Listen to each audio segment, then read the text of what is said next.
That's me. You're in the right spot. Lake Country Cigars. You are the owner of Lake Country.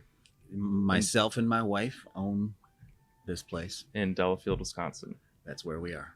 And so we're going to pretend that I know nothing about this place, even though I know too much about this place. Right.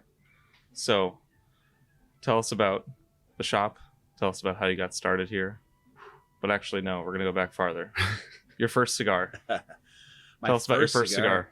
My first cigar was probably trash. It was probably I don't really recall my very first cigar. I recall getting into cigars.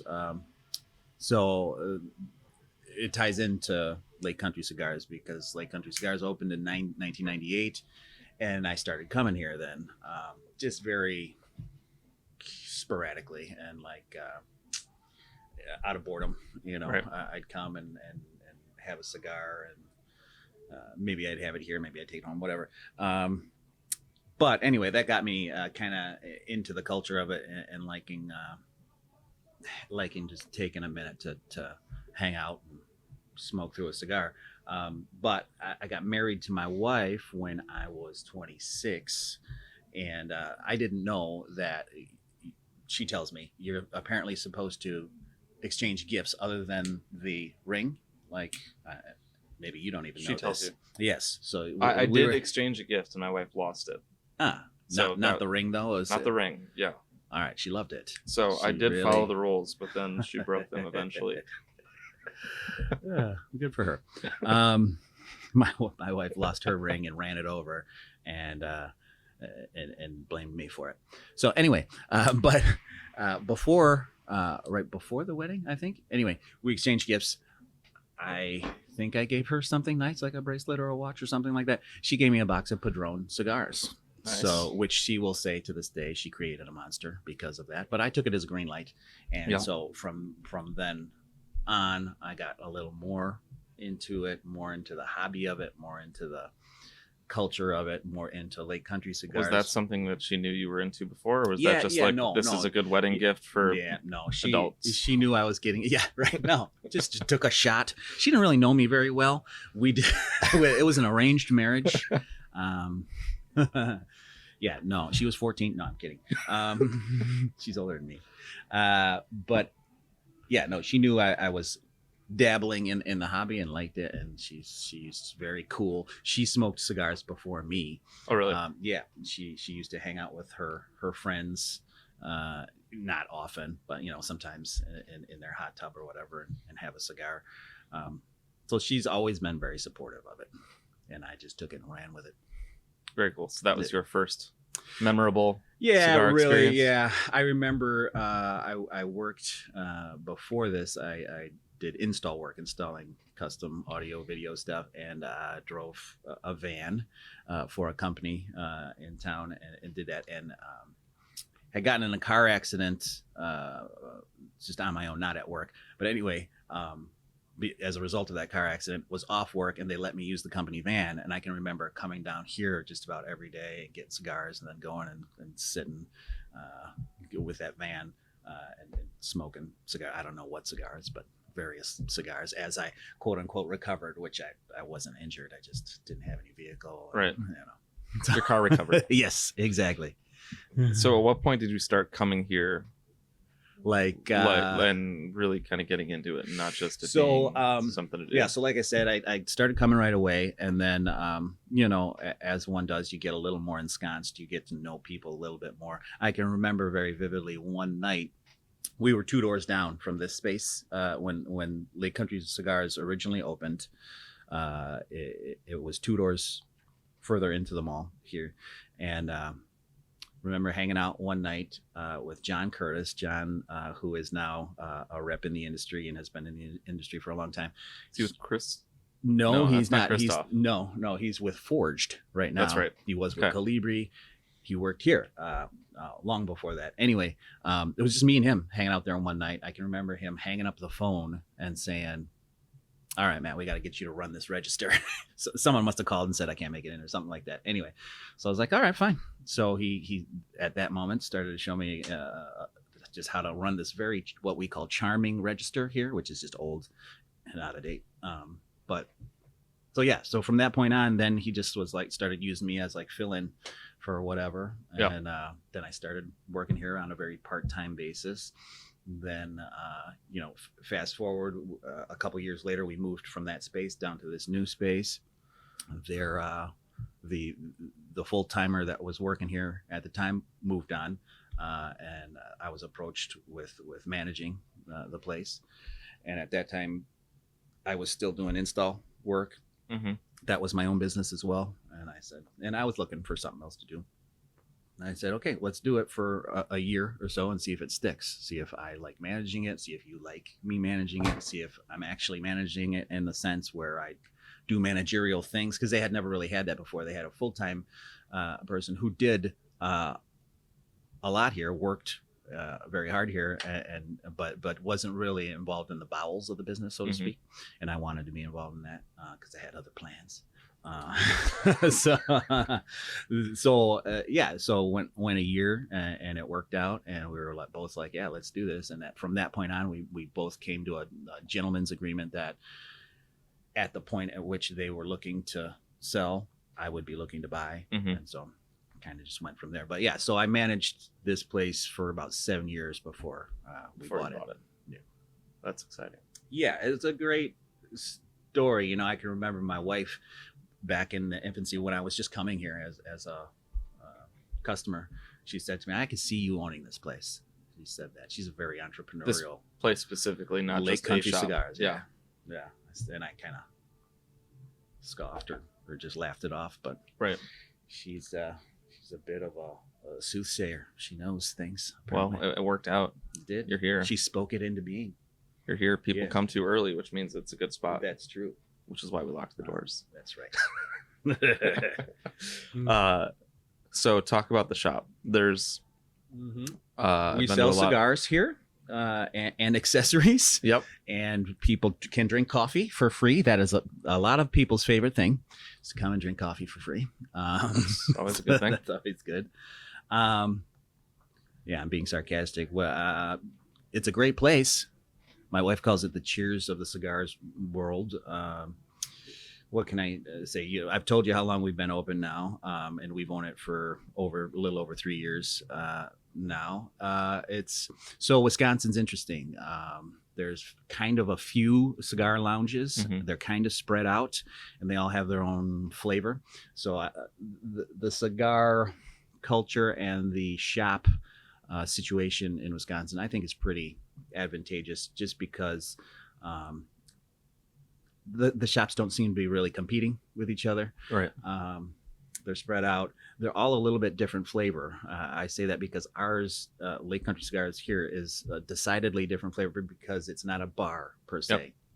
And there are many, not many, but the few that do exist have a bar, and that's great. And they have like more of a nightlife Yeah. scene. We're kind of more of a laid back living room style setup here, very cigar centric here. It's very cigar heavy. That is very decidedly the main event here at Lake Country Cigars. Besides just hanging out with your friends and having a good time, Right. That's why you come here, and the free coffee apparently. But so that's what we do at Lake Country Cigars. We do events. We do in-store events probably every month. In the summer, Mhm. it balloons up to much more than that. We do off-site events. We have a good time. We smoke cigars. I don't know what else is there. What are you smoking? This has something to do with your Oh shop. yeah, good idea. I see. It's called Revival, and so when we first bought the place, one of our very best friends in the industry, Zaid from Brothers Cigars, came to me and said, "Hey, bro," as he would in his normal, "Bro, we should do something. Meaning, let's do a project together." You know. So he approached you on it. He approached me on it. And he knew I was going to be open to it. That it's something I had an idea about. Yeah. We carry his product in our humidor. He's for a long time been on that side of the industry. He had the hookup with the factory we now use. He was going to be the legs of our operation, going down there naturally for his product, because I wasn't going to have time just starting this up or taking this over to go down there and manage that end of it. So together, I made demands from Wisconsin here. I said, this is the kind of tobacco I want to use. This is how much of it I want to use, actually. These are the wrappers I'd like to use. These are the sizes I want to do. So, of course, he, going down there, started having them blend up the things we wanted and the size we wanted. Stuff would get shipped back here. We'd smoke through it. We'd make notes. We'd say, oh, we got to do this. We got to do that. We got to change the size. We got to change this wrapper up a little bit. And so over the course of a year or so, we smoked through a whole bunch of stuff, and blended and crafted our own product here. This Revival product is I always make that delineation. It's not a house label. It's not a product that was found and then remarketed. Right. We blended this up. The black label kind of was something that was in my wheelhouse, so kind of got that right off the bat. Just made a few tweaks on it. The blue label, the Habano, was not in my wheelhouse, so that took about a year to really come to a product that I thought we should put on the shelf.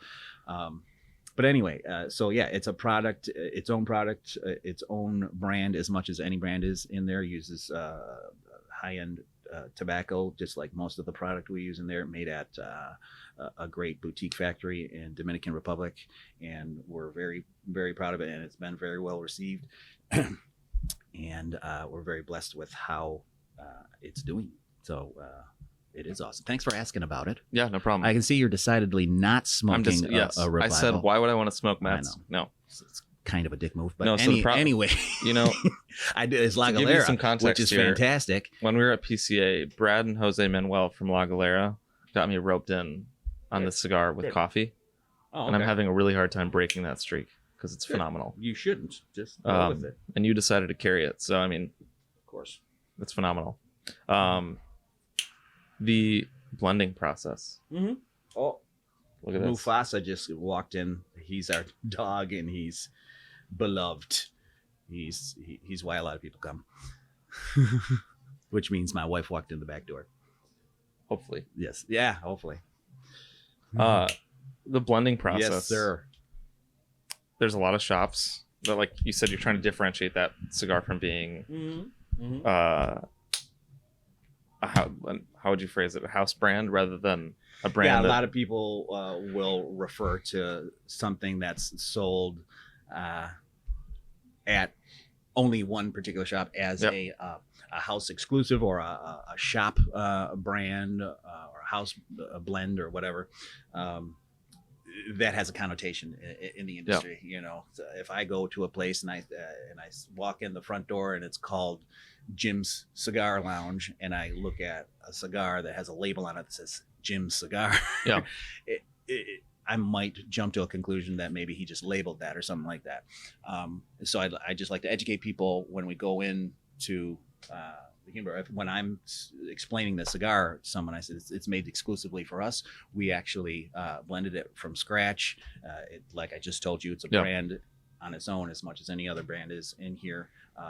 So it's as local and as boutique is a kind of a word people use. The craft, small batch as it gets for this location. It's unique, and it's our brand.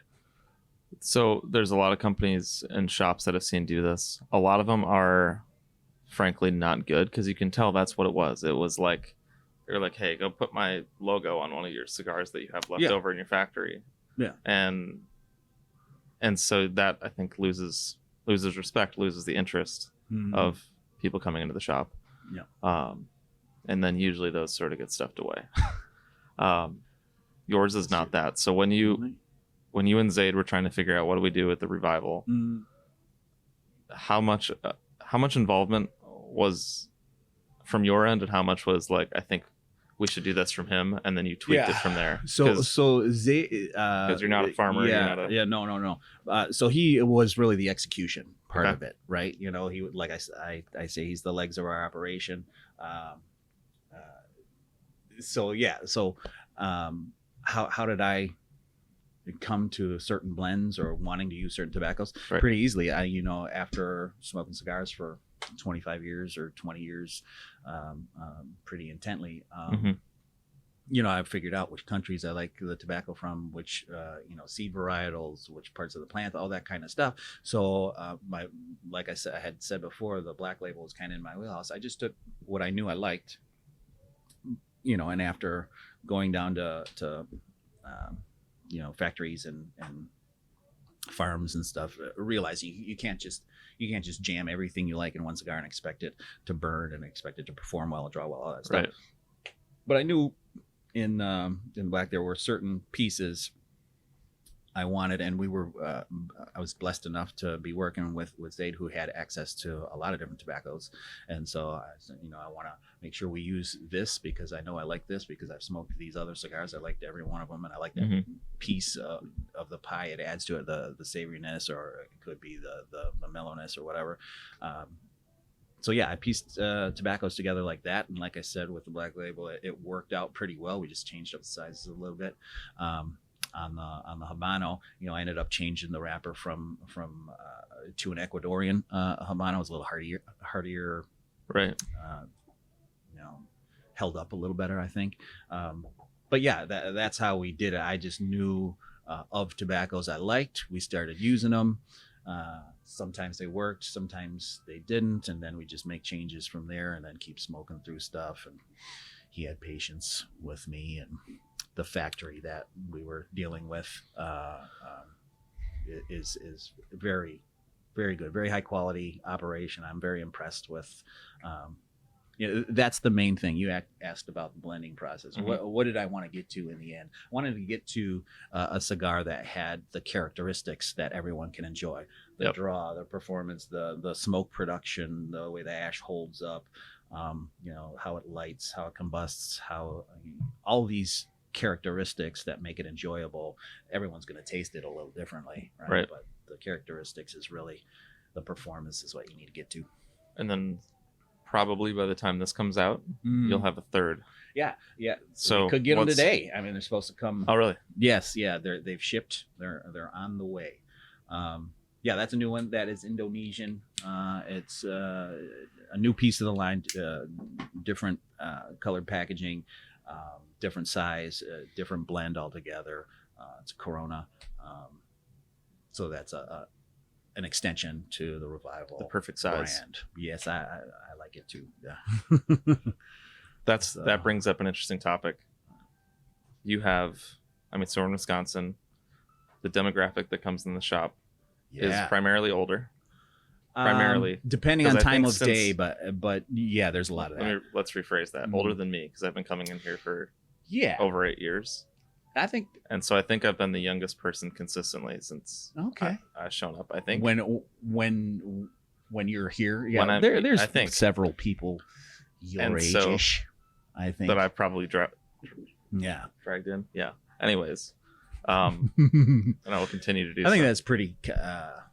It's not uncommon of cigar shops throughout the country. There may be a small pockets here and there of where you get real young cigar smokers, but I think in general it's middle-aged and above kind of situation. And so that demographic seems to gravitate towards large ring gauge, big cigars, which is why I like the 9x90, the ridiculous one that came out, which I don't even know if you carry that. Is that Christoph?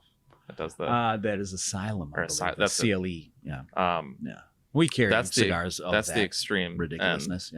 But then there's the other side where Lanceros and Coronas and things like that. Mm-hmm. Why do you think most of the market doesn't gravitate towards those, even if they're better blends? I can speak to our location. We're in the Midwest, so you've got Earth, you've got United States, you've got the Midwest, you've got Wisconsin, and you've got kind of Lake Country, Wisconsin. Yep. So we've gone from kind of a all-encompassing kind of a normalcy, and we've gotten how should I say this? Fiscally more conservative as I've gone down and reached down to Lake Country, and so we're very fiscally conservative here, value-based, These are all polite ways of saying cheap. Um, but so perceived value is a big thing for a lot of our guys. So if they can see a cigar that's enormous, that's going to last them a couple hours, that costs $12, and then say a Lancero or a Corona or a Robusto is in the same neighborhood price wise, they're just naturally, they were raised to gravitate towards that perceived value, right? So yeah, and a lot of it is done based on time too. So they're going to come here and maybe they're going to spend an hour and a half, 2 hours. They want one cigar. So, so that's why that size has gained traction, I think. And just education. A lot of people don't understand what different components of the cigar, like what effect they have on the cigar, what they might be looking for if they want to. Some guys look at a big cigar and believe it or not, they just naturally think that's stronger than a small cigar, which is incorrect, but it's just a perception. So yeah, that's what happens here sometimes. But we sell quite a variety here of sizes and shapes and stuff. But yeah, I'm always surprised at the number of guys that go to the really big ones. Right. So. Your humidor has a really good selection. Thank you. Unlike, well, gone to a lot of cigar lounges lately. They're either, you get the ones where you can tell the owners don't have any care about what's in their humidor, and they just want cigars, so they call a distributor and they're say, like, put some cigars in my humidor. Yeah, or maybe they're just not there that much, too. Or that's that another piece of it. And then you have some that are tied to, which is not always a bad thing, tied to a association like TAA or whatever that is. So then they get TAA releases, but then their hands are tied on what they can and can't bring in. You have not subjected yourself in that way, which I think has worked out well, because everybody talks about your humidor as like the hotbed for bringing new stuff in. Yeah, I never hear that. People do talk about that. Well, I love hearing that. And people that I didn't know bring that up. Like when you're at PCA, they'd be like, "Where are you from?" And he's say over in Wisconsin, and then they bring you up and then talk about your humidor. Oh. So it does get around. Yeah, that's awesome. Well, I'm glad to hear it, because that is a focus of ours. So we focus on that. Now, in my opinion, when you have a cigar lounge like this and you want people to come and enjoy themselves, you focus on things like selection, because whether a guy comes in and buys the same 2-3 cigars every time he comes in, he still likes to walk around, and the draw for him is this selection, right? It's this candy shop of stuff that he gets to look at and ponder. So a lot of guys will come in and they have a different cigar every time, and some come and have the same, but they like doing the walk around. They like seeing all of the options and stuff like that. Yep. So that's a focus. Hospitality. I mean, this is really a hospitality game. That's what we do. So our staff here is a focus of ours. They're very knowledgeable and hospitable, friendly. So there was another thing we were focusing on, and I've forgotten all about it now. But the space. Like I said, our space is set up as a laid back living room style, clean, easy place to be comfortable kind of place. So I think so that's my philosophy. Have those things in order, and then we're doing what I want to do. When you bring stuff in, like if it's a new company, new brand, new blend, whatever it might be, are you bringing stuff in based off what you think will sell or what you think is interesting to you? Yes, both of those things. So there's always product in there because we carry so many different facings and different small batch options and stuff like that. There's always stuff kind of cycling out of there, cycling in and cycling out. So there's stuff in there that isn't earning its keep as far as shelf space and stuff, and that's fine, because that's part of the whole selection and the interest of it. What was the question you asked me, Alec? Do you bring stuff in based off what you think will sell or what you think is good? Yes, and the answer was yes. I guess if I'm being honest, if I don't think it'll sell, I'm not going to do like a significant order. If I like it and I just want it because I know myself and my staff will like it, I'll still order it, but it's not like I'm going to I'm not going to be reordering and doing significant orders. But in the end, I do prefer buying things that I believe are gonna sell. And I think we have, here we're blessed in that we have a larger range of those products. What do I mean by that? So our staff here is into cigars. They're not just working here because they need a job or it's which that's a nice shocking atmosphere. contrast. So well, thank you. Because I was just at a shop that I won't name. Okay. I asked the cashier, I was like, "Do you have this?" He's like, "I don't know. I don't smoke cigars." And then that's a bit of a turnoff, isn't it? turns back to his computer that he's on, and he's playing a game at the register. And I was like, "Huh, all right, yeah." So I was able to talk him down on prices for a couple things, which worked out because he had no clue what he was selling. Oh, nice. But I guess there are some benefits. There was no interest in cigars, and that's shocking when it's like you're here all day. Yeah. And the customers can see through that. So being that our guys are and girl are really into cigars, is so a relatively unknown brand or a new brand, a startup brand, whatever, gets play here because the monster we've created, which is a blessing also, is people walk in and 80% of them always ask, well, what's new? What can you show me that's new? And our people being into cigars will go through and they'll show them everything that's new and say, hey, I tried this and it's really good. And I've seen what you smoke and I think maybe this would be something you'd like, or, this is a treat for you. You're not going to have every time, but maybe have this. So that broadens, for me, if you come in and I've never heard of your cigar, but you can tell me a few things about it, like what factory it comes from, what's the makeup of it.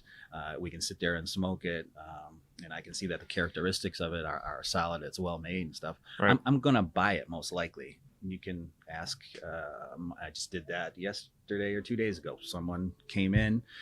It's a cigar I'd never heard of before, which is getting harder and harder because I've been doing this long enough now that I should be hearing just about everything. So if you come in with a cigar and I've never heard of it, so okay, fine. So tell me why you're doing it, where it comes from. Let's smoke one or two of them and see if the characteristics hold up. And they did, and I bought, and the young lady that was presenting these cigars was a little bit surprised. She was like, huh. Like I took her off guard, like, yeah, just send me some. And like, really? Okay. Yeah. So this job is a real thing that can work.